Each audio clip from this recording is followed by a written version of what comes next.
Hello friends, hi friends, good evening.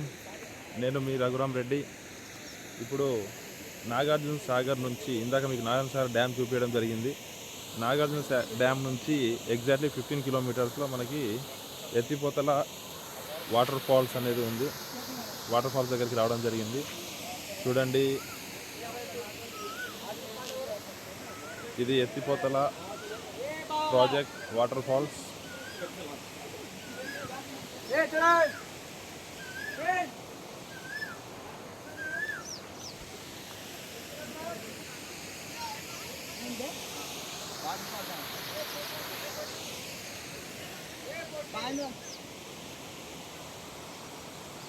ఇది మన Nagarjuna Sagar dam నుంచి ఎగ్జాక్ట్లీ 15 కిలోమీటర్స్ దూరంలో ఈ ప్రాజెక్ట్ ఉంది.